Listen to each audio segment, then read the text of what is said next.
Hi, it's me again, Stingray, and this is another promotional video for my Webtoon Canvas series, Project Iris. I want to do a more in-depth video than my last one because since then and now I have grown and matured and got better at writing overall, and my characters are well written, so much more well written than when the comic first released. But this is just gonna be me convincing you all to read my comic. But yeah, let's just get on with it. The core message of Project Iris is that good people do bad things and bad people do good things. What I mean by this is each and every single one of my characters has a flaw. Some have loads of flaws, some only have one or two, but at the end of the day, they still have flaws. None of them are perfect because no one in real life is perfect.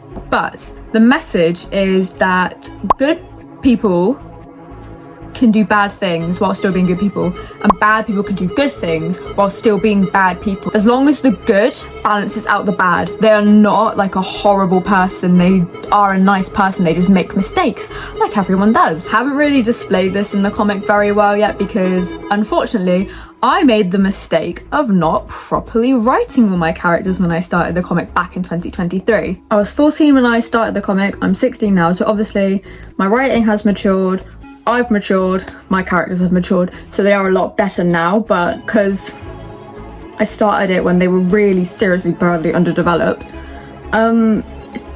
it's not good. My excuse is now that the first couple episodes are the beta or pilot section of it, and they're not canon anymore. I've completely re-scripted some of it. Some characters go to Astro before others do.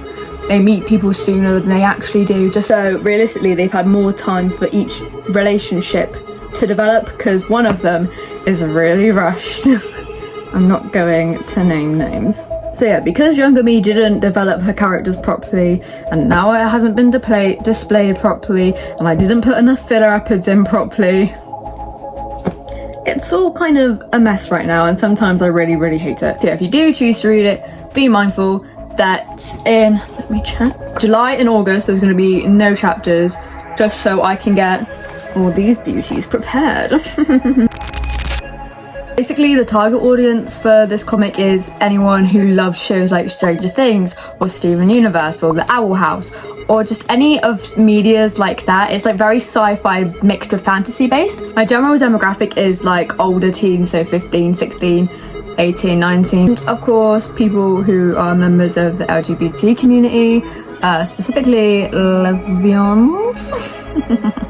There's a lot of doomed Yuri in here, so if you're into that,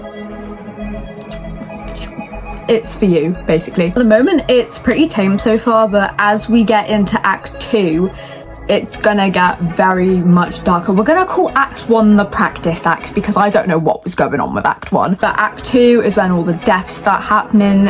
There's the first death is a very brutal one, and as it just goes, a lot of the characters do unfortunately get killed off, which I don't want to do because I love them so much, but I would be a hypocrite if I didn't kill them off because I hate in shows like Stranger Things or recently Outer Banks when every single main character has plot armor and they just don't die, they escape everything. It's not realistic. This is coming from a person whose story is about lesbian elves. Lesbian elves. Elves and fairies and dragon people, So yeah, and there are some sensitive topics anyway, like smoking. One of the characters is an alcoholic, unfortunately, and just other stuff like that, and lots of childhood trauma.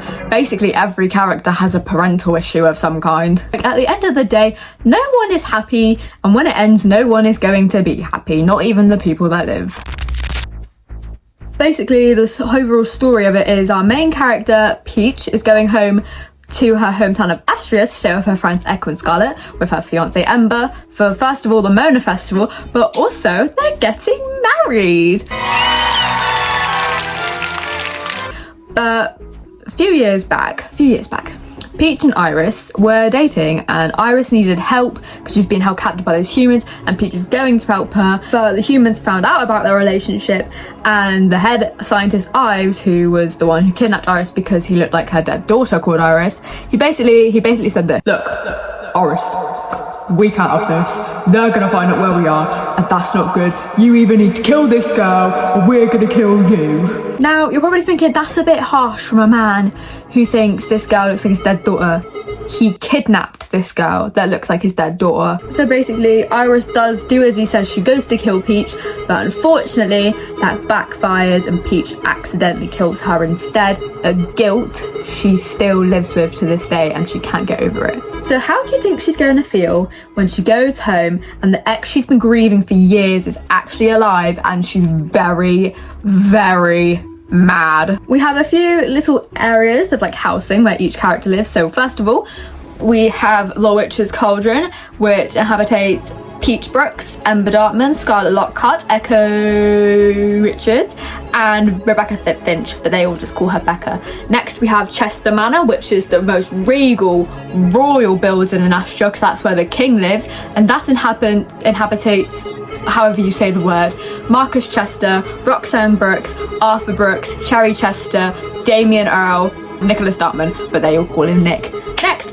we have honestly, at the moment, my faves. In the lab, there is Project Iris, Willow Black, Bex Biggs, Taylor Small, Raven Syke, Orbit, and Mia Satters. I call them the lab fan. They're in my fandom of 20 people, they're the fan favourites. We all love the lab fan.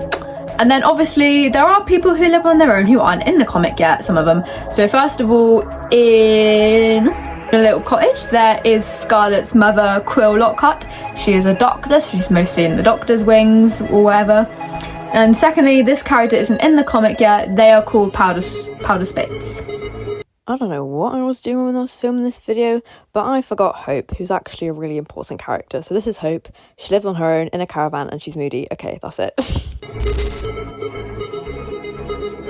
Now, of course, every single character has a flaw, so some of them are better than others. So, for example, Orbit is 8. He is a little angel. He has like no flaws. Scarlet has no flaws. And then we go to the most flawed, and we have like Iris and especially Taylor. Oh god, you're all gonna hate Taylor. Which is difficult from my perspective because obviously I understand them all, I love all of them, but during the comic you're gonna dislike all of them at least once. Like, you'll probably find Peach annoying because she cries a lot, she's overly sensitive, and yeah, that can be a bit annoying. People are gonna hate Iris for some of her actions she does. People are definitely gonna hate Taylor for some of a lot of their actions actually, but yeah. And as it goes, it's a story where the more you read on, the more is revealed. So for example, Becca's backstory isn't fully revealed yet. The further we go on, the further we're gonna find out how she ended up the way she is. I've got my TikToks here. This one I post a lot about the characters and facts about them, just to give them a thing. I also want to make, I don't know what the website's called, it's either Toy House or Card. I want to figure out how to do that so I can just put more detailed analyses about each character and reveal more about them, because right now in the comic we're not seeing any of it. They're all really, really flat and like a brick wall. For backstories, there is a chapter, I think it might be the fourth chapter, called New and Familiar Faces, where two characters called Crimson and Mia meet. That is not canon. That meeting is really creepy, it's really weird, and I have rewritten it recently, and I'm going to eventually publish my written thing of there. I'm going to release the script of how they met. This is why I need your help. I really, really, really want people to find as much comfort in my comic as I do. Like, that is my number one goal. I want people to read what I have to offer and be like, this series just brings me so much comfort and it's my source of happiness. Like, I know that sounds like really cocky and like vain, but that's what I want. I want people to look at it and feel comforted when they read it, even though it's really sad. To be able, because obviously there's not really much point going back and changing the earlier chapters, because there's no point, because I want to change all of them then, and that's just going to be a waste of time, and we're moving forward because we're not even halfway through the comic yet and it's been nearly 2 years. one of my biggest dreams and goals I'm headed towards is getting this comic as an indie series.